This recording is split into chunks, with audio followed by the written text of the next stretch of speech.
Садық Асатов 1933 жылы 1 мамырда Ұлытау ауданы Сарлақ ауылында туған. Еңбек жолын Жезқазған кен металлургия комбинатының номері 51 шахтысында кен мастері болып бастаған. Кейін шахты бастығы, кеніш директоры, Жайрем кен байыту комбинатының бас директоры болған. Ол Сәтбаев және Жезқазған қаласының құрметті азаматы. Ақынның туған інісі Яхия Жақыпбекұлы Садық Асатовтың балалық шағы мен еңбек жолы туралы студенттерге толық мәлімет берді.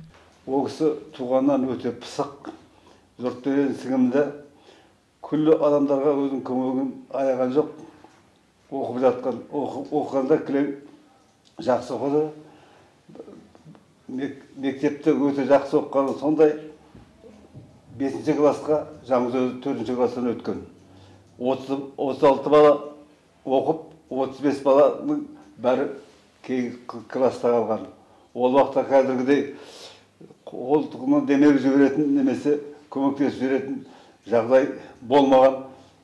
Сталиннің заманы ғой, ешқандай заң бұзушылық болмаған. Сабақты жақсы оқыдың ба, өтесің. Болмаса бір класс соғалтынан орындаған Жаңғызөз келесі классқа өткен.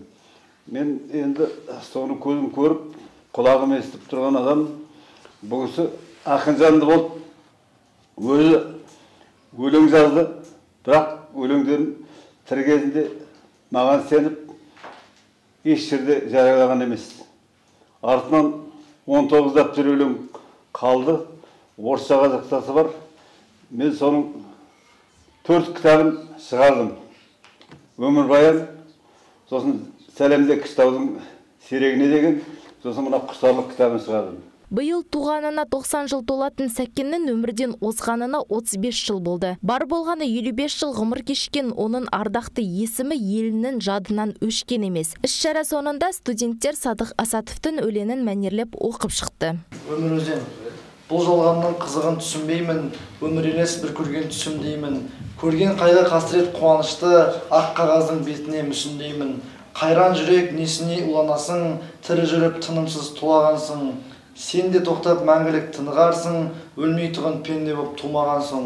Гүлназ Амангелдіқызы, Айбек Өмірәлі, Ақшам телеарнасы, Сәтбаев.